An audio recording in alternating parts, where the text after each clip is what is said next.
noches, les doy la bienvenida aquí a Dos con Todo. ¿Qué tal, Dulce? ¿Estás lista? Listísima, Mon. En este martes no te cases ni te embarques. No he escuchado eso, pero bueno, martes 3 de noviembre.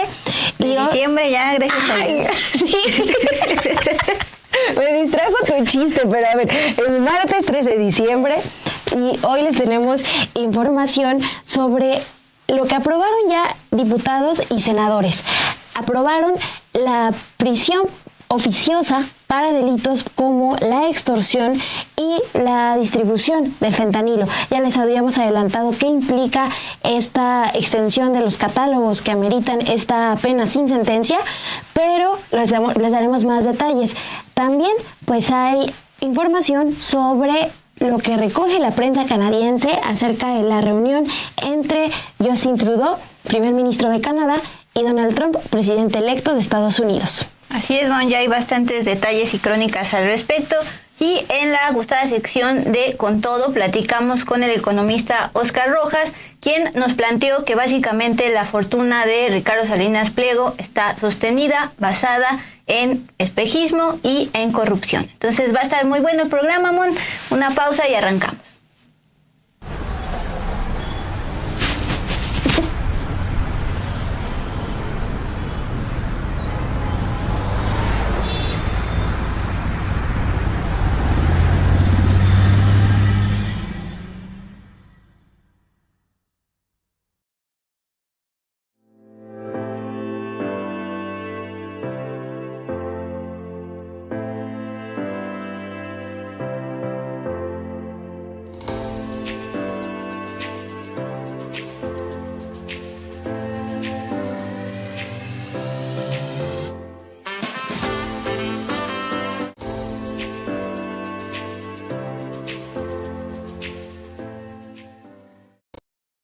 Muy buenas noches, de nuevo les doy la bienvenida, gracias por estar conectados, conectadas aquí con nosotras.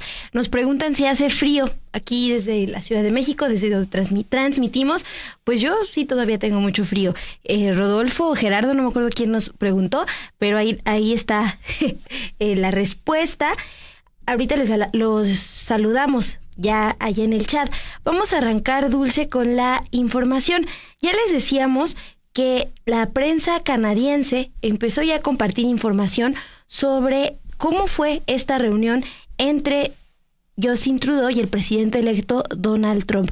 Bueno, se sabe hasta el momento que el presidente electo de Estados Unidos estaba bromeando cuando sugirió que Canadá se convirtiera en el estado 51 de Estados Unidos. Esto pues lo planteó en la cena que tuvo con el primer ministro Justin Trudeau. Esto lo dijo un ministro canadiense que asistió al evento, mientras que Fox News informó que Trump hizo el comentario como respuesta a las preocupaciones que planteó Trudeau de estos aranceles con los que ha amenazado Donald Trump a Canadá y que dañarían pues la economía de este país. El ministro de Seguridad Pública, Dominic LeBlanc, asistió a esta cena el viernes en el Club Mar-a-Lago de Trump y ahí dijo que los comentarios de Trump fueron en broma. Vamos a ver, Dulce, si te parece este video que preparó la unidad multimedia de Sin Embargo, que recaba los detalles de esta cena. Justin Trudeau fue a su cita con Donald Trump sin saber si lo recibiría. Al final, se reunieron en medio de un comedor abarrotado y rodeado de miembros del club que pagan la entrada. La prensa canadiense detalla hoy cómo el primer ministro de Canadá pidió esa cita desde la noche misma en que felicitó al presidente electo de Estados Unidos por su triunfo electoral y se la dio hasta ahora, para básicamente humillarlo. The Globe and Mail publica hoy un reportaje en la portada que titula La cena de Trudeau con Trump en Mar-a-Lago y cómo sucedió todo. El reportaje dice que el primer ministro llamó a Trump para felicitarlo por la victoria electoral y allí mismo aprovechó para pedirle que se reunieran en persona. Una fuente reveló que una vez que se anunció la amenaza arancelaria, Trudeau lo contactó de nuevo y sugirió que él y Trump se reunieran y hablaran sobre los aranceles. Trump hizo una pausa y luego invitó al primer ministro a Mar-a-Lago para cenar el viernes. pero Trump dejó pasar 2 días sin confirmar la invitación. El equipo de Trump pidió a los canadienses que mantuvieran en secreto el viaje, por lo que la noticia del vuelo de Trudeau a Palm Beach, Florida, el viernes por la tarde, solo se conoció después de que los rastreadores de vuelo detectaran al Can't Force On. La caravana del primer ministro llegó a Mar-a-Lago alrededor de las 7:30 p.m. el viernes. La delegación canadiense fue conducida a una sala llamada Library Bar, que está junto a la terraza o patio para comer al aire libre, donde pasarían el resto de la velada. El Library Bar cuenta con una pintura de un Trump más joven con un suéter blanco de cuello en V y pantalones blancos. Fue una noche caótica, como la describe Andrew Phillips en el Toronto Star. La música fuerte, mucha gente alrededor, no había agenda y tampoco menú fijo. El espacio estaba lleno de miembros del club, cabezas del equipo de Trump e invitados especiales, y la estrella era Trump, no el invitado. El presidente electo entró al patio y la sala estalló en aplausos. Trudeau y Trump finalmente se sentaron. Trump estaba de muy buen humor durante la cena, aseguró el texto de The Globe and Mail. A veces actuó como un DJ tocando música desde su iPad a través de parlantes del patio, incluyendo 2 versiones de Aleluya de Leonard Cohen, una canción del musical Cats, así como obras de Luciano Pavarotti. En al menos una ocasión, Trump hizo una pausa en la conversación para señalar una nota alta que Pavarotti estaba a punto de tocar. Pero hasta ese momento, Canadá no había obtenido garantías de que Trump se retractaría de los aranceles, dice el diario. Trudeau y sus asesores aprovecharon para echarle tierra a México y destacar su frontera insegura. Y al final de la cena, Trump se puso de pie para acompañar a Trudeau a la salida y los asistentes de otras mesas se congregaron para hablar con el presidente electo. Alrededor de las 10:45 p.m., Trump acompañó a la comitiva canadiense hasta sus vehículos todoterreno, estrechó la mano del primer ministro y se despidió. Trudeau y su equipo regresaron al hotel. Después, la misma prensa canadiense informaría que Trudeau regresó con las manos vacías, aturdido de una noche ruidosa en un bar como los que frecuentan los veinteañeros y sin la certeza de que Trump impondrá o no los aranceles de 25%.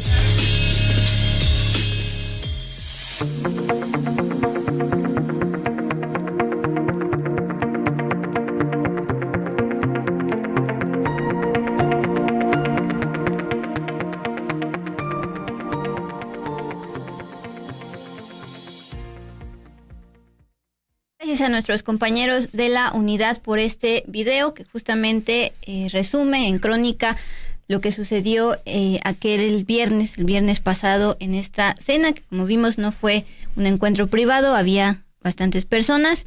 Y Mon, me llama la atención y quisiera preguntarle a la audiencia cómo interpreta esta imagen creada con inteligencia artificial que sube Donald Trump en su red social Truth Social, justamente en el marco pues de todo este tema de la reunión, la desesperación de Justin Trudeau por que no se le aplique el arancel de 25%, como ya amenazó el futuro presidente de Estados Unidos. Como ven, justamente en esta red social Truth Social, fundada por el propio Trump, el día de hoy publica esta imagen generada con inteligencia artificial y solo pone "O Canadá", la bandera de este país, socio comercial de Estados Unidos y de México. Donald Trump pues subido en una montaña y justamente mirando hacia el abismo con una montaña con nieve.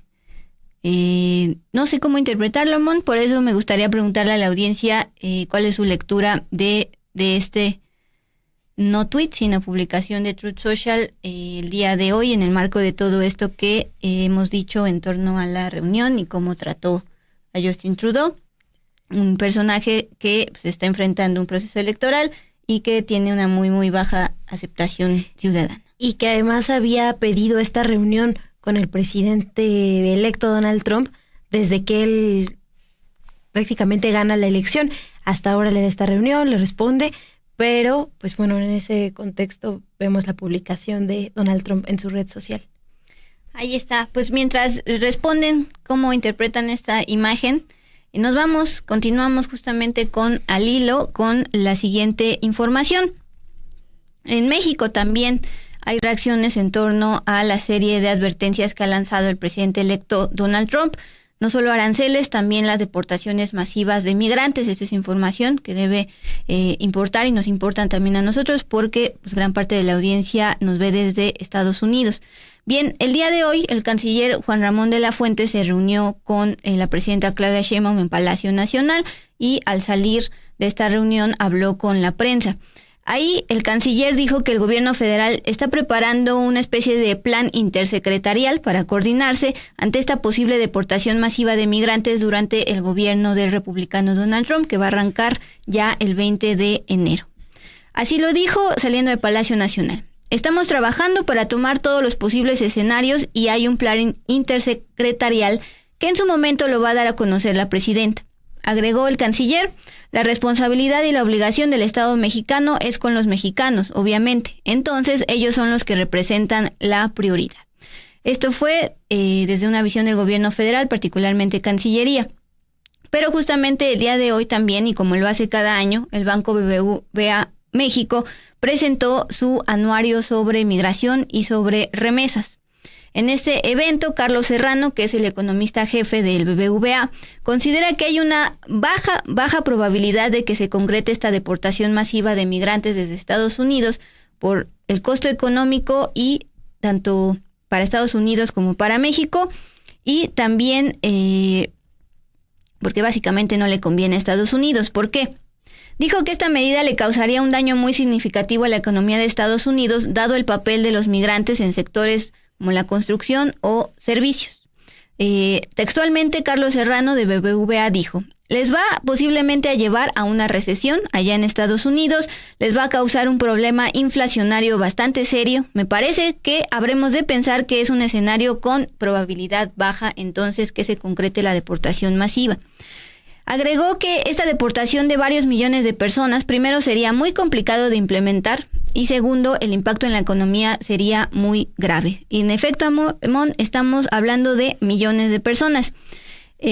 Por favor, si Luis nos puede ayudar justamente con la proyección de estas gráficas que justamente vienen en el Anuario de Migración y Remesas 2024, en el cual se plantea con datos todavía de 2023 que en Estados Unidos había ese año, el año pasado, 51 millones de migrantes, de los cuales 26 provenían de América Latina y el Caribe, es decir, poco más de la mitad. De acuerdo con el documento, había 12 millones de mexicanos migrantes, un 23% del total. O sea, de 51 millones, 26 son de América Latina y de esos 26, 12 millones son mexicanos. Y de esos 12 millones de mexicanos calculados en el año 2023, 4 millones de migrantes son pues denominados indocumentados, serían 1 de cada 3. Ahí está la primera imagen. Bueno, como les decía, cada año BBVA presenta este anuario con datos desde el 95, los 90s, cuando, por ejemplo, la crisis del 94 hizo que muchos mexicanos decidieran irse a Estados Unidos. Bueno, eran casi 7 millones, en inicio de milenio 8 millones, luego para, por ejemplo, 2010 ya eran 11 millones.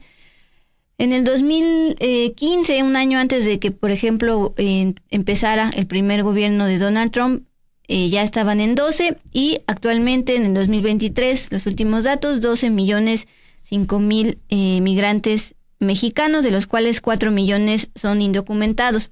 Bueno, la siguiente, por favor, Luis, justamente para entender más allá en este mapa, en general de todos los mexicanos migrantes, un 33% está en California, otro 5.9% en Arizona, un 21% en Texas y también un casi 6% en Illinois. Sobre todo se concentran ahí, pero obviamente también están en otros estados que trabajando, y justamente es por eso que BBVA dice que no le conviene a Estados Unidos hacer esta deportación masiva, porque están empleados sobre todo en el sector de la construcción, un 21%. Ahí pueden verlo con información de BBVA. También en el de servicios profesionales y administrativos, 13%. Hostelería y esparcimiento, 13%. Y también manufacturas, 12.8%. Bueno, esto no es ningún secreto, los migrantes van a trabajar y a veces en sectores donde los propios estadounidenses deciden no hacerlo. Pues, Dulce, qué importante que retomas esta información justo para recordar también a todas las personas que nos ven desde Estados Unidos. Y vamos a avanzar con la información de seguimiento en cuanto a este operativo en Izazaga 89 en la Ciudad de México. Hoy, el gobierno de la Ciudad de México y locatarios de esta plaza acordaron iniciar el retiro de la mercancía que aún permanece en los 16 niveles que tiene este inmueble en el centro histórico. Para quienes no conocen esta plaza, pues es grandísima. Imagínate, 16 niveles, son miles de locales, son 1,600 locales. Bueno, el plazo para el retiro de la mercancía de estos locales iniciará mañana desde las 10 de la mañana y se hará piso por piso, es lo que acordaron hoy locatarios y el gobierno de la Ciudad de México. Esa es información que compartieron comerciantes el día de hoy a distintos medios y ellos insisten en que este lugar también había productos mexicanos, no solo de origen chino. Por ejemplo, Excelsior recoge hoy el testimonio de Alejandra Ramos, una comerciante mexicana.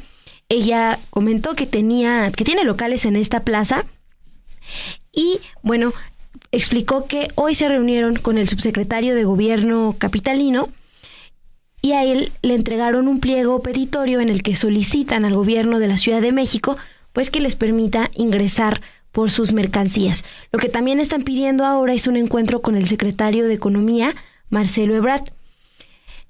También los vendedores lo que han planteado es que están buscando alternativas para poder seguir vendiendo sus productos. Yo leía en las crónicas que comparte hoy la prensa de aquí de la Ciudad de México que algunos están planteando, por ejemplo, que los dejen instalar un bazar también en el centro para poder vender todos estos productos.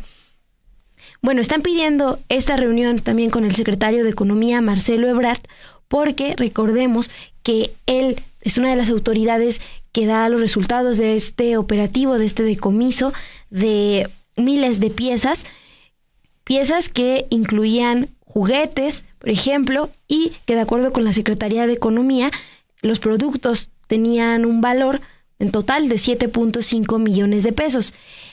Y también importante recordar que desde la Secretaría de Economía han asegurado que esta es la punta del iceberg de los decomisos y que se ampliarán a nivel nacional. También dijo que van a revisar pues qué está pasando en las aduanas, donde se está permitiendo el paso de esta mercancía pirata.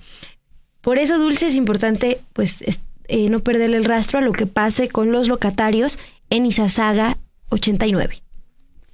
Así es, Mon. Y pues de la Ciudad de México nos pasamos al Congreso, tanto en la Cámara de Diputados como en el Senado, pues están apurando porque ya quieren terminar los pendientes antes de que inicien las precisamente vacaciones decembrinas, fiestas decembrinas que generarían buenos ingresos para estos locatarios de Izazaga.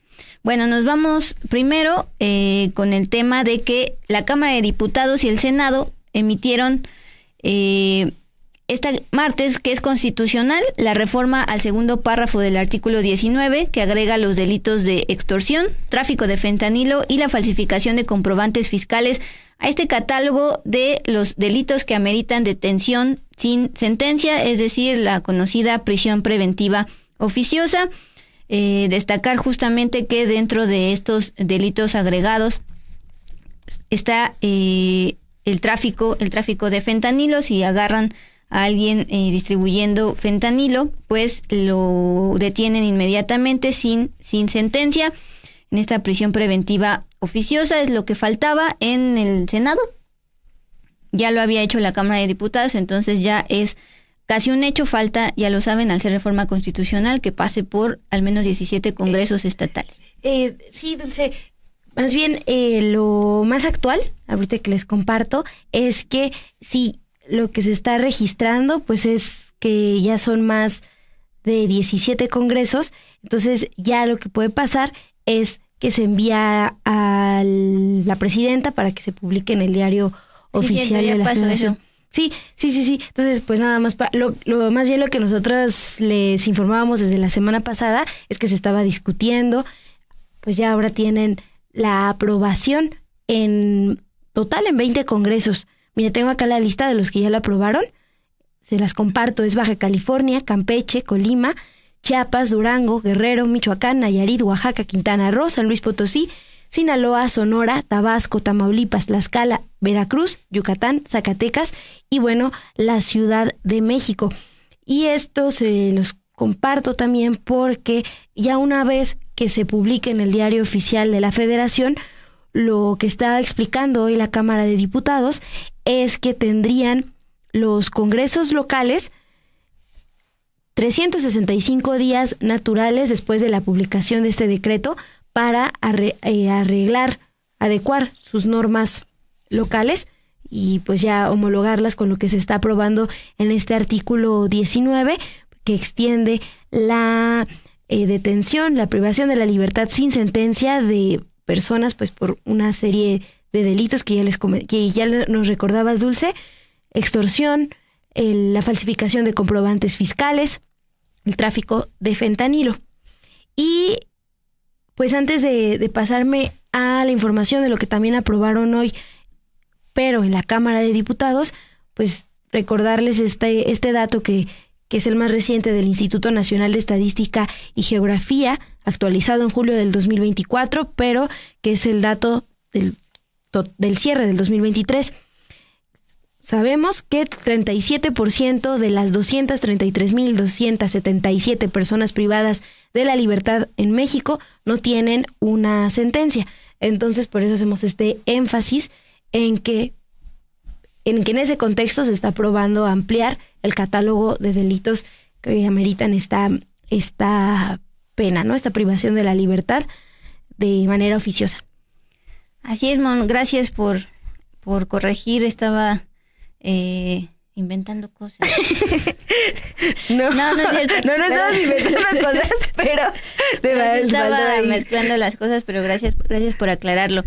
Y también en la Cámara de Diputados, además de este tema de la prisión preventiva oficiosa, en la Cámara de Diputados se aprobó en lo general y también ya en lo particular la prohibición constitucional de conocidos vapeadores o cigarrillos electrónicos, así como también se incluyó en esta prohibición el uso ilícito de fentanilo y otras drogas sintéticas. Ojo, porque el tema de la prohibición de los vapeadores ya se había decretado por el presidente de la República, fue impugnado, se trató en su momento en la Suprema Corte. Lo que se está aprobando aquí es a nivel constitucional, que se prohíba tanto los cigarrillos electrónicos como el uso ilícito de fentanilo. ¿Por qué ilícito? Porque acuérdense que el fentanilo sí tiene un uso legal cuando es médico para evitar dolores, por ejemplo, con enfermedades como el cáncer o en general dolores crónicos. Ese es el legal y está basado en COFEPRIS, pero lo prohibido ya a nivel constitucional es el uso ilícito de fentanilo y otras drogas sintéticas, todavía aprobado en la Cámara de Diputados, falta que se pase al Senado. Bien, los votos en lo general fueron de los partidos de Morena y sus aliados, obviamente porque esta fue propuesta del entonces presidente López Obrador, mientras que los diputados de Movimiento Ciudadano emitieron 24 votos en contra de la reforma. Sí, los de Movimiento Ciudadano están en contra de prohibir los vapeadores, argumentando que en lugar de prohibir los vapeadores se debería nada más de regular. Finalmente, lo aprobado plantea reformar los artículos 4 y 5 de la Constitucional con el argumento de proteger la salud al sancionar toda actividad relacionada con cigarrillos electrónicos, vapeadores y demás dispositivos analógicos. La industria tabacalera, que ha ido transicionando precisamente a estos vapeadores, pues se ha pronunciado obviamente en contra. Pues sí, Dulce, aquí les vamos a seguir informando de cómo avanza esta reforma a los artículos 4 y 5 que se está discutiendo. Vamos ahora con información de lo que sabemos de Sinaloa, particularmente un anuncio que hace esta noche el gobernador de esa entidad, Rubén Rocha. En su red social X escribió que el secretario de Seguridad Federal, Omar García Harfuch, se reunirá con él. Dijo que ya está desde hoy, ya está ahí en Sinaloa, pero el encuentro lo tendrán mañana. El tema, pues, será la estrategia de seguridad para esta entidad. Eso lo tuitea esta noche el gobernador Rubén Rocha, pero durante el día se estuvo moviendo, se discutió bastante una información porque se supo de una camioneta que explotó en un ejido a las afueras de Culiacán, límite de Itaje. Bueno, el gobierno de Sinaloa hoy descartó que se tratara de un coche bomba o que se usara un dron para hacer explotar esta camioneta. Pero Gerardo Mérida Sánchez, el secretario de Seguridad Pública de Sinaloa, dio una conferencia de prensa en la que mostró varias fotos en las que se observa la camioneta incendiada tras la explosión. Ahí le preguntaron, ¿se utilizó un dron para hacer explotar la camioneta? Él responde, no se usó un dron para eso. Y pues más detalles sobre este hecho. Se sabe que fue en la madrugada del martes, alrededor de las 4 horas. La explosión pues llamó la atención de la gente, se despertaron, pero no hubo heridos. También lo que se ha reportado desde esa entidad es que se registró pues una balacera, una explosión, y está también a menos de 1 kilómetro de la casa donde habita el gobernador Rubén Rocha. Pero hoy, durante la conferencia de la presidenta Claudia Sheinbaum, el secretario de Seguridad, Omar García Harfuch, señaló que se habría utilizado un dron en esta explosión. El gobernador Rubén Rocha también comentó lo mismo. Lo curioso es esta cuestión de las distintas versiones que estamos viendo, Dul. Sí, porque justamente por la mañana el secretario de Seguridad, Omar García Harfuch, había descartado que se tratara de un coche bomba, como también lo hizo en su momento cuando ocurrió una explosión en Guanajuato, y literalmente dijo lo siguiente,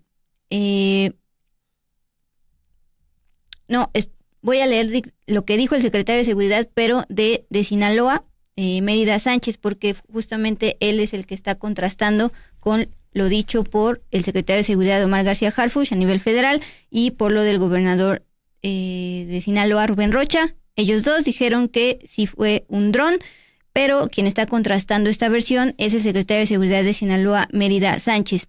Literalmente dijo, el dron está ahí, con la cámara a un lado, pudo haberlo tumbado la onda explosiva. Si ese dron estaba arriba, la explosión lo pudo haber tumbado, es decir, está diciendo que sí había ahí un dron, como se veía en las imágenes, las fotografías, pero no fue el que detonó la explosión. Esto fue justamente lo observado por varios periodistas que cubren Sinaloa. Acuérdense que pues desde el 9 de septiembre se ha agudizado el enfrentamiento entre los mayos y los chapitos, lo cual ha generado pues homicidios y también desapariciones. Entonces, por ejemplo, Silver Mesa, que es uno de los que ha estado cubriendo todo este tema de Sinaloa desde septiembre, plantea estas 3 versiones, Mon. 1, Omar García Harfuch, secretario de Seguridad Federal, dice que la explosión de la madrugada de este martes en Culiacán fue provocada por un dron. Es la primera. 2, el general en retiro, Gerardo Mérida, ahora secretario de Seguridad de Sinaloa, en esta rueda de prensa, dice que no, que fue el tanque de gasolina de una camioneta y que el dron estaba al lado nada más. Y el gobernador de Sinaloa, versión 3, Rubén Rocha, desmiente a su propio secretario de Seguridad y afirma que fue un petardo con mecha operado por un dron, también yéndose del lado de la versión del secretario Omar García Harfuch, quien, como decías, mañana va a acudir otra vez a Sinaloa en medio de pues esta no solo explosión de auto registrada el día de hoy, sino asesinatos y desapariciones en el marco del enfrentamiento de 2 fracciones del cártel de Sinaloa. Y obviamente todo este panorama ha tenido impacto económico a lo largo de estos meses, y eso orilló a todo un grupo de empresarios de Sinaloa a venir aquí a la Ciudad de México, particularmente al Senado de la República, y de plano solicitar apoyo. Están pidiendo programas sociales, créditos para estas empresas y empleo temporal ante las pérdidas económicas por estos enfrentamientos registrados, que incluso en un inicio pues generó autoconfinamiento de la propia sociedad. En su momento pues hablamos de habitantes de Culiacán que se grababan en TikTok los primeros días de este inicio de enfrentamiento, diciendo que no podían salir a trabajar, etcétera, etcétera. Bueno, pues ya pasaron casi 3 meses y obviamente el impacto económico ya se está viendo. Por ejemplo, ya hay una cifra aventurada. Cristina Isabel Ibarra Armenta, ella es del Colegio de Economistas de Sinaloa, planteó ante los senadores que todo esto ha causado un impacto económico de 18,000 millones de pesos y además la pérdida de 25,000 empleos. Ella argumenta que hay empresas que han venido cerrando ya de plano o se han cancelado muchos eventos masivos que hubiesen generado la famosa derrama económica. También este economista comentó que los empresarios ya tienen problemas para pagar salarios y aguinaldos. Marta Reyes también estuvo en este encuentro con el Senado. Ella es presidenta de la Coparmex en Sinaloa, representante de las empresas.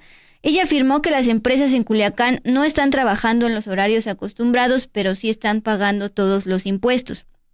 En este marco entonces fue que solicitaron 250 millones de pesos para dar 50,000 apoyos alimenticios a los afectados y también destinar otros 5 millones de pesos a un programa de empleo temporal inmediato. Este es justo el reflejo de la necesidad económica y el impacto que está teniendo la economía de Culiacán y alrededores. Pues Dulce, mañana también estaremos pendientes de qué informa el gobernador Rubén Rocha y el secretario de Seguridad, Omar García Harfuch, de esta reunión con el contexto que nos compartes. Vamos también, Dulce, con información sobre el asesinato del periodista brasileño Adriano Bachega, editor del portal Diario Digital Online. Fue asesinado este martes en Monterrey, Nuevo León. Los primeros reportes señalan que Bachega conducía su auto sobre la avenida Lázaro Cárdenas en los límites de Monterrey y San Pedro Garza García cuando fue víctima de un ataque armado. Esto alrededor de las 9 horas. El reportero, de acuerdo con esta primera información, fue interceptado y ahí agredido. La Fiscalía General del Estado acudió al lugar para acordonar la zona y empezar ahí con las investigaciones. Adriano Bachega, además de ser editor en jefe del Diario Digital Online, se desempeñaba como consultor y conferencista en temas relacionados con el mundo empresarial. Y en su perfil profesional, él destaca su pasión por el conocimiento y la innovación. Bueno, Dulce se suma a esta lista de periodistas asesinados acá en México y que justo hoy en la conferencia matutina de la presidenta Claudia Sheinbaum le cuestionaron al fiscal Gertz Manero qué tanto estaban avanzando estos casos relacionados con asesinatos a periodistas. Bueno, comenta que le quedarían información más precisa más adelante, pero bueno, está ahí este contexto de violencia contra las y los periodistas en el país. Apenas ayer dábamos la nota también de una agresión a balazos de una periodista también de Nuevo León. Mon, si te parece, vamos con una breve pausa y vamos justamente con la sección Con Todo en esta entrevista con Óscar Rojas, economista, que nos explica a detalle pues las operaciones que hizo Ricardo Salinas Pliego en torno a Electra. No se pierda el versus del día de hoy porque con las declaraciones de Justin Trudeau de que no es como México, pues tuvimos que hacer un versus de eso. ¿Qué rol juega Canadá, Estados Unidos y México en todo esto? ¿Alguno pesa más que el otro? ¿O será que México por fin entendió su rol histórico? Pues de eso hablamos en este versus. Vamos a entrarle a ver cuáles son estas fortalezas que tiene México, que Canadá pues pareciera que no quiere que eso se replique en su nación, así como también un Donald Trump que está gobernando sin ser el presidente todavía, qué presiones están metiendo sobre México y en realidad también qué papel está jugando nuestro país con el poder que tiene la presidenta Claudia Sheinbaum y la respuesta sobre todo de mantener una soberanía. Descúbralo en este versus que enfrentamos Canadá contra México. Martes, 10 de la noche, Estudio B. Gracias por continuar con nosotras aquí en Dos con Todo. Vamos a la sección precisamente con todo. Y es que platicamos con el economista Óscar Rojas, especializado en economía política, y pues nos explica cómo la fortuna de Ricardo Salinas Pliego, uno de los hombres más ricos de México, pues está sostenida en corrupción y cómo pues es el vendedor de humo. Vamos con todo.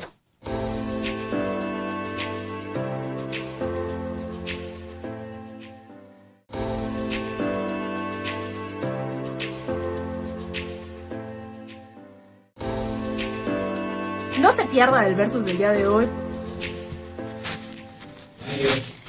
Bien, vamos con todo. Justamente el día de ayer pues dábamos cuenta de cómo pues, las acciones, el valor de las acciones de Electra cayeron más de 70% luego de que se reactivó su operación. Bueno, el día de hoy en un comunicado Salinas Pliego está culpando a la Comisión Nacional de la Comisión Nacional Bancaria, pero poquito más allá de eso, vamos a hacer, pues, en vez de un zoom, ver el panorama completo, es decir, todo Grupo Salinas. Bien, Ricardo Salinas Pliego es propietario de Electra, también de TV Azteca, de Total Play y de otras empresas. Sin embargo, Electra es, digamos, su brazo más poderoso, el que le da más dinero. Él se ha colocado en los últimos años en el top de los empresarios más ricos de México y también del mundo, en estos rankings, por ejemplo, de Forbes o de Bloomberg. Pero tras la caída de acciones de Electra, su fortuna cayó de más de 10,000 millones de dólares a entre 3,000 y 4,000 millones de dólares, de acuerdo con el ranking diario de Forbes. Ojo, porque esto ha estado justamente cambiando. Antes de todo este tema de la reactivación de acciones, en Forbes se veía como Salinas Pliego tenía más de 10,000 millones de dólares, y ahora sí nos puede ayudar Luis a proyectar cómo se ve ahorita, pues justamente en el ranking de Forbes, Ricardo Salinas Pliego y familia. Aquí al corte del día de hoy, pues ya se le ve 4,200 millones de dólares, pero en la mañana se veía 3,9 mil millones de dólares, ha estado oscilando. Y pues sus acciones también hoy cerraron ya números positivos, 4,8%, pero el valor todavía está muy bajo. Cierra el día de hoy en 292 pesos, luego de que en octubre estuvo, por ejemplo, en el año 2021 estuvo en un máximo hasta de 1,500 pesos, ahora vale 200. Bueno, les decía que platicamos con el economista político Óscar Rojas Silva. Él tiene una perspectiva de economía humanista y él afirma que esta caída mostró que el modelo de negocio de Salinas Pliego, de todo Grupo Salinas, se ha sostenido en un abuso sistemático y que en el caso de Electra sí está en crisis derivada de la corrupción del magnate. ¿No? Entonces se va a reacomodar, ¿no? O sea, lo que creo en general es de que se ha demostrado que el modelo de negocios que mantenía Ricardo Salinas Pliego en el número 3 de los más ricos del planeta y dentro de los 500 más ricos del mundo, estaba sostenido en un abuso sistemático del sistema público. Entonces, como ese se va deteniendo, en realidad, si vemos ese conjunto, está retornando a su verdadero valor. Es decir, estaba inflado porque había abuso, pues, ¿no? Del sector público para esos modelos, ¿no? Pues, o sea, digamos que es un indicador un poco frívolo, pero pues sí te va diciendo cómo va la aceleración de cómo van acumulando capital, ¿no? O sea, Carlos Slim, por ejemplo, tiene otro modelo de negocios y está sólidamente colocado en los primeros lugares, ¿no? Y acá empezamos a ver todo este problema a tal grado que de un viernes para un lunes puede salir de esta lista. Por lo tanto, es reflejo de una desaceleración estructural de su capacidad para acumular capital, ¿no? Entonces, es un símbolo clarísimo, pues, ¿no? Y por más, como decíamos, ¿no? Por más que lo quieran ahí decir que fue la comisión, que fue esta otra empresa, ¿no? Por más que lo quieran ver desde esa perspectiva de control de daños, pues el resultado es uno, ¿no? El resultado es una desaceleración importante en su capacidad de acumulación. Y ayer Ana nos comentó en el chat, Ana G., ¿qué pasaría con las personas que tienen cuentas en Banco Azteca, quienes son clientes de Electra o quienes tienen su Afore en esta empresa? Bueno, hoy le preguntamos al economista Rojas Silva qué podemos esperar. Recomendó a esas personas no entrar en pánico ni retirar de inmediato su dinero, porque recordó que ante un caso de quiebre sería un proceso que tomará tiempo y además sí existe desde el gobierno federal un mecanismo de protección a los ahorradores. Vamos a escuchar qué es lo que nos comentó.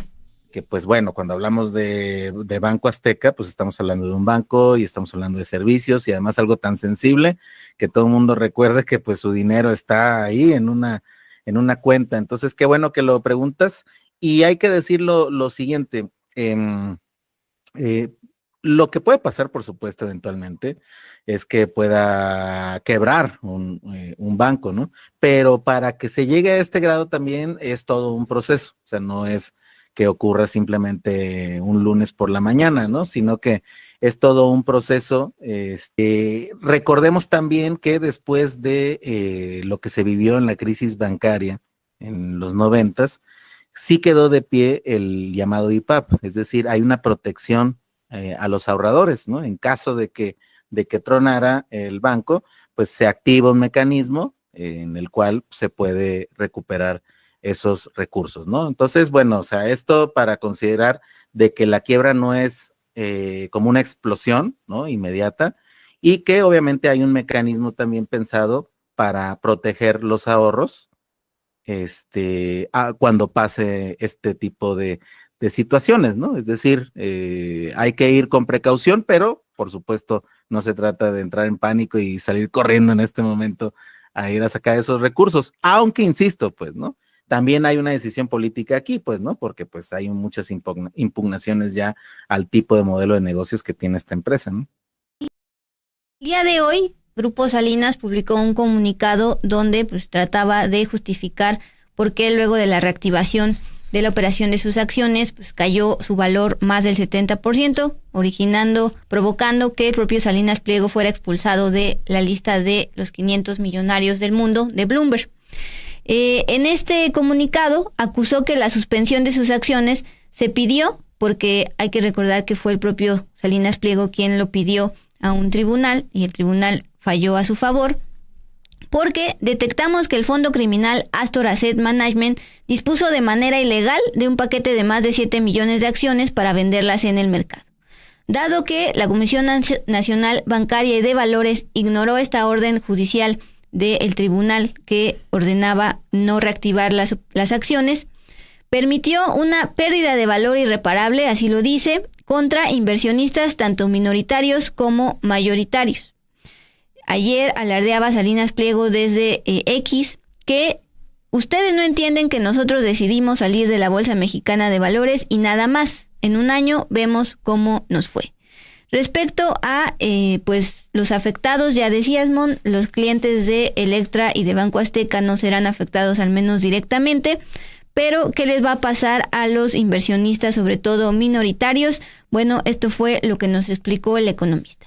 Pues todas estas sociedades efectivamente se componen de grandes accionistas que son realmente los que toman las decisiones y todo un enjambre de pequeños accionistas que son seguidores, ¿no? O sea, esto es una estructura en todas las empresas financieras por sí mismas. Entonces, por supuesto que va a haber una afectación para todos los que están participando, ¿no?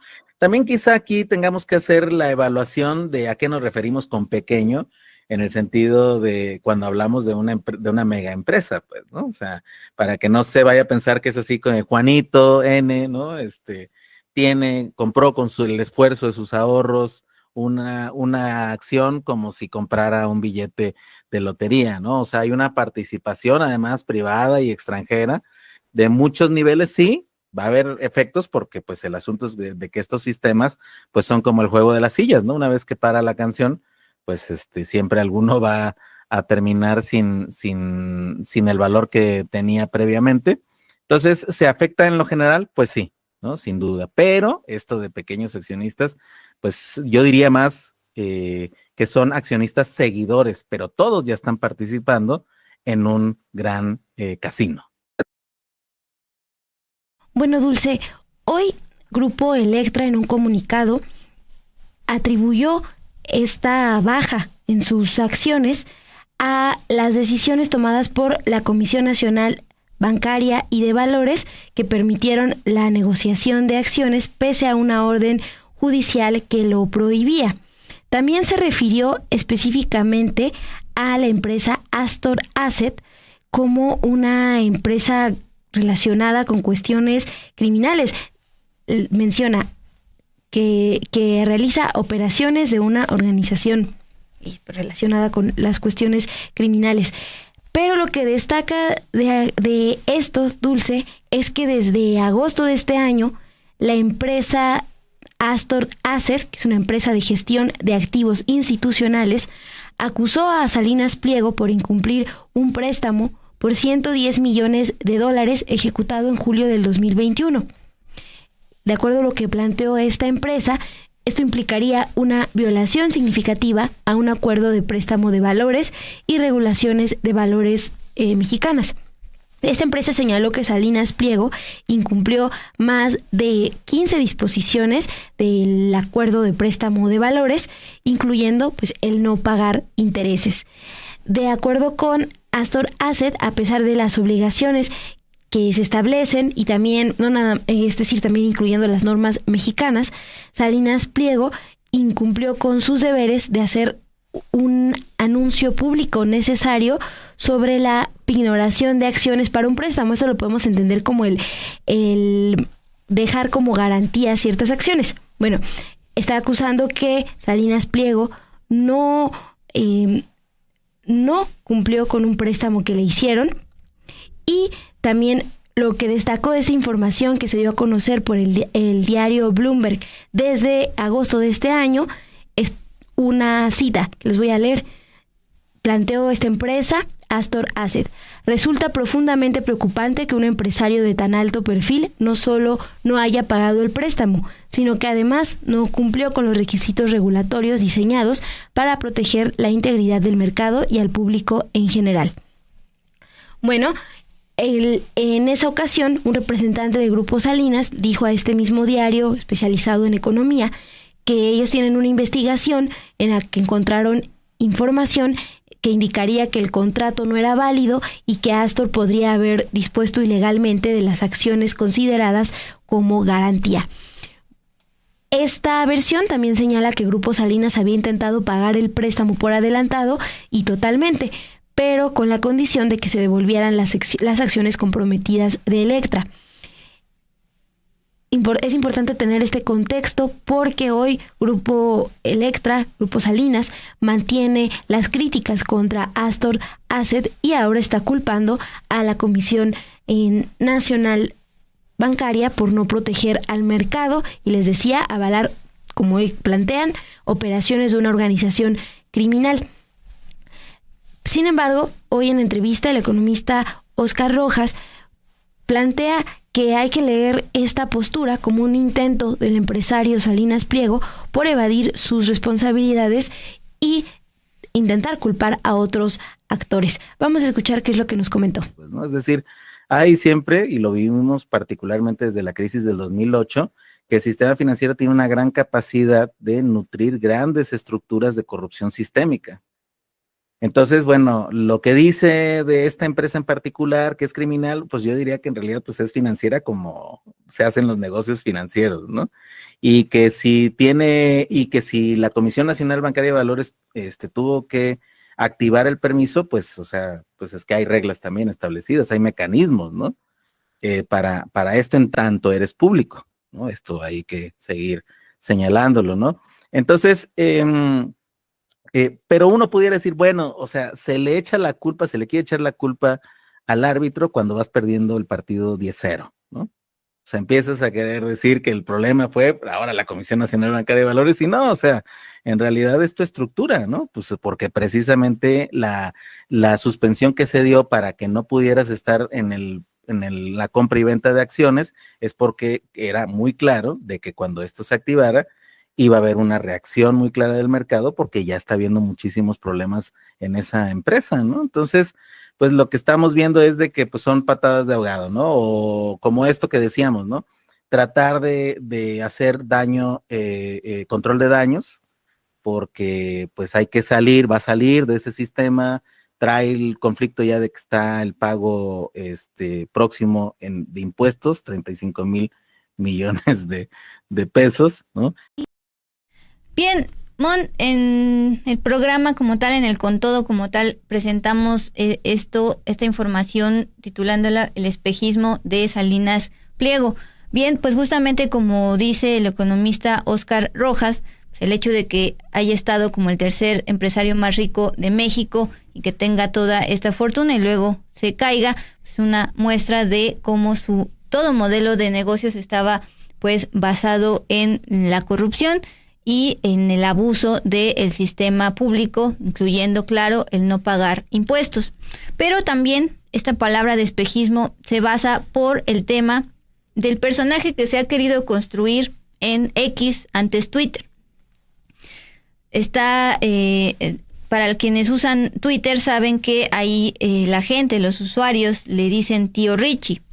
Bien, actualmente se pone don Ricardo Salinas Pliego y se describe así: el Estado no es la solución, es el problema. No se dejen amedrentar por los parásitos del Estado. Lo único que quieren es perpetuarse en el poder.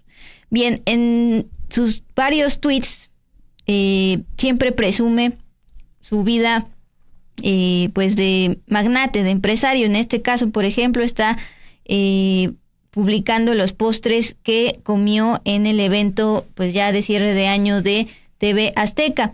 También en verano, lo recuerdo muy bien, publicaba pues cómo estaba viajando en su yate a lo largo y ancho del Mediterráneo, justo planteando este personaje, magnate rico, dueño de Grupo Salinas, pero pues en estos últimos días se ha mostrado como ese personaje solo es eso, ficción, vende humo, espejismo, y pues en realidad no está valiendo lo que dice que vale Electra y todo el hecho de Grupo Salinas, que tiene varios brazos: Total Play, TV Azteca y también, por ejemplo, Itálica, esta marca de motocicletas. Bueno, pues ya para terminar justo Con Todo, hablemos de esta deuda fiscal, porque el día de hoy, pues justo fue una reportera de la revista Fortuna a la conferencia matutina de la presidenta Claudia Sheinbaum y le plantea todo este tema que vimos ayer por las acciones y le pregunta si los accionistas minoritarios tienen el riesgo de pues tener pérdidas. Y ahí la presidenta Claudia Sheinbaum lo que contesta es pues que justamente la Suprema Corte ya empiece a resolver el tema de la deuda fiscal. ¿Por qué lo dice? Porque acuérdense que en la Suprema Corte tiene pendiente resolver amparos presentados por estas empresas de Salinas Pliego, luego de que el Pleno como tal no había aprobado el proyecto presentado por el entonces todavía ministro Luis María Aguilar. Él había propuesto en este proyecto que se condonaran los adeudos de Electra, pero el Pleno en mayoría rechazó este proyecto, entonces tiene pendiente todavía el caso del adeudo fiscal de Electra y otros casos. Entonces este es el llamado que hace la presidenta Claudia Sheinbaum a las empresas en el contexto de Grupo Salinas a ya resolver este tema en la Corte. Y sobre nuestros temas, en la revista Fortuna publicamos hoy que los inversionistas del mercado de valores están preocupados por el proceso de salida de Electra del mercado de capitales. Deslistará sus acciones y ya no habrá posibilidad de tener información. ¿Cómo debe la Comisión Nacional Bancaria y de Valores garantizar que se les pague un precio justo por sus acciones? ¿Y qué espera el SAT del pago de los impuestos que a una deuda esta empresa después de que ayer perdió, al menos en el valor de mercado, más de 4,000 millones de dólares? Cabe destacar que el señor Salinas Pliego ya formó una controladora llamada Nueva Electra del Milenio, que consolida todos los ingresos de sus subsidiarias, incluyendo Banco Azteca. ¿No están en riesgo los inversionistas, Presidenta? Cuando hablamos del Estado de Derecho, porque hay quien se llena vamos a decir, quien usa como parte de su discurso el Estado de Derecho, pues es para todos y para todas. ¿Qué ha pasado muchas veces? Ya lo sabemos, que los jueces, hay una cantidad de casos que están parados por los jueces o las juezas, o la Corte. Pero todos tenemos que pagar impuestos, eso es parte del Estado de Derecho. Todos tenemos que cumplir y los jueces tienen que cumplir su parte. Los empresarios, las empresarias tienen que cumplir su parte, el gobierno tiene que cumplir su parte y las y los ciudadanos tienen que cumplir su parte. Entonces, más que nada, pues es este llamado a la Corte, a los jueces, a que resuelvan. Algo que llama la atención es que si ustedes entran a la página web de Grupo Salinas, pues incluso en su descripción se plantean cómo desde el SAT y desde la Procuraduría Fiscal de la Federación, dice tal cual, se han dedicado a extorsionarnos, al igual que a muchos otros empresarios, mediante cobros dobles y excesivos. Bueno, esa es la versión que da Grupo Salinas en su página oficial. Ya para cerrar esto y que no se queden con el pendiente, Ricardo Salinas Pliego, a la par de tener esta crisis de adeudo de impuestos en Electra y pues también problemas en Estados Unidos, creó algo llamado Nueva Electra del Milenio, a la que le cedió todos los contratos de sus negocios e ingresos de sus subsidiarias, incluyendo Banco Azteca. Bueno, pues el economista Óscar Rojas nos explicó que esto básicamente fue como un control de daños económico, cómo traspasar recursos para administrar la crisis que vive Grupo Salinas, este emporio que heredó don Ricardo Salinas Pliego, este personaje de Tío Richie que se ha creado en Twitter y que contrasta con lo que vimos el día de ayer en la Bolsa Mexicana de Valores. Pues Mon, ya son 9:32, se esfumó el día de hoy, este martes, en momentos de pasar a la sección de Al Cierre, porque le traemos un corte informativo que a lo mejor les da coraje. Sí, Dulce, una información que nos comparten. Vamos a enseñarles el tuit. Primero. Sí, para que ustedes... A ver si hacen memoria de quién es él. Sí, a ver si... Bien, pues esta tarde, 6:14 de la tarde, la gobernadora de Campeche, Laida Sansores, tuitea lo siguiente. Dice, hoy nombré a Jorge Luis Lavalle Mauri como nuevo secretario de Desarrollo Económico, con quien trabajaremos en equipo por el bien de Campeche. Le deseo mucho éxito en esta fundamental encomienda. Un mensaje que llamó la atención justo por quién es Jorge Luis Lavalle. En efecto, Jorge Luis Lavalle fue el único hasta el momento detenido por el caso de corrupción de Odebrecht, pues toda esta serie de sobornos de la constructora brasileña en tiempos de Peña Nieto, cuando empezaba su campaña presidencial. Él estuvo preso justamente en el reclusorio norte, al norte de la Ciudad de México, señalado de Odebrecht, pero pues resultó que después ya salió de prisión en septiembre del 2022, esto ya hace más de 2 años, y ahora el ex senador panista pues va a estar dentro del gobierno de la morenista Laida Sansores. Sí, Dulce, y para hacer memoria, cuando él fue detenido, los cargos que le imputaban era delitos de asociación delictuosa, cohecho y operaciones con recursos de procedencia ilícita. Todo esto relacionados con la trama de corrupción, el caso Odebrecht. Ya nos explicabas, pues se le concedió esta medida para continuar el proceso desde su casa, es decir, fuera del reclusorio norte, pero por ejemplo, hasta el 2023, lo que se sabía es que seguía en trámites amparos promovidos por Jorge Luis Lavalle, el ex senador panista. Y pues sí, también llama la atención porque de las personas que mencionó Emilio Lozoya, exdirector de Pemex, por haber recibido sobornos en el caso Odebrecht, ustedes recuerdan en una información que comparte a la Fiscalía General de la República, que después se hace pública, menciona los nombres de varios políticos. Él estaba en esta lista, Jorge Luis Lavalle, pero de esa lista es el único político que fue detenido. Es cierto, todavía sin una sentencia, pero pues al final estaba, pues tenía este proceso penal pendiente, Dul. Y ahora pues nos sorprende este anuncio de la gobernadora Laida Sansores, quien lo suma a su equipo como secretario de Desarrollo Económico. Acá en el chat les dije que podía darles un sustito o un coraje.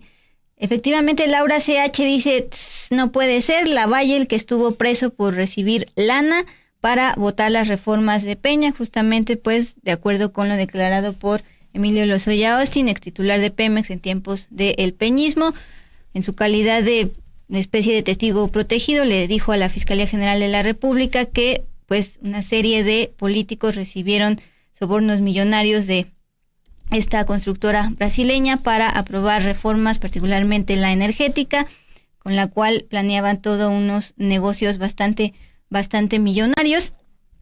Y justo pues el único detenido luego de estas declaraciones de Emilio Lozoya fue Lavalle, de Acción Nacional, y ahora pues ya Laida Sansores decide incluirlo en su gobierno.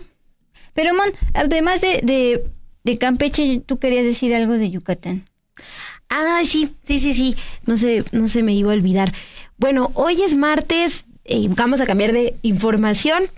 Saltar de Campeche a Yucatán. Sí, pero bueno, hoy es martes y hoy se publica en Estudio B, el canal hermano de Sin embargo al aire, un programa más en defensa del consumidor, un programa que se hace en colaboración con el Poder del Consumidor, una organización que ha denunciado la interferencia corporativa, la interferencia de las industrias en la política y pues cómo inciden en la aprobación o cómo impiden que avancen políticas públicas a favor de la salud.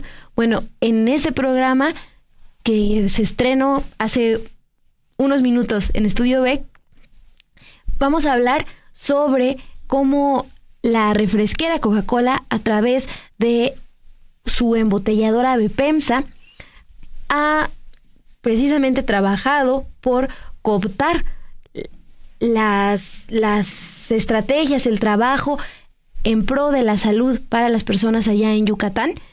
Y pues justo con esta gran presencia que tienen en Yucatán, han enfermado a miles de personas con diabetes, daños renales. Bueno, de eso va el programa de hoy, no se lo pierdan. Hablamos de un documental que se llama Destapa Fatalidad, se estrenó este mes. Yo en este mes porque yo sigo en noviembre, pero no, se estrenó en noviembre. Es muy reciente, está público en las redes sociales del Poder del Consumidor, pero pues vayan a ver ese programa después de dejarnos sus likes, sus comentarios, para que se enteren de estos empresarios que a la par están trabajando desde el gobierno de Yucatán. Pues ahí está el comercial, vale la pena saltarse de Sin embargo al aire a Estudio B, porque también hoy toca Versus, y yo me quiero despedir con estos comentarios sobre el tema de Lavalle. Rodolfo Salas, ahora con qué cara Laida Sansores va a acusar a Alito Moreno.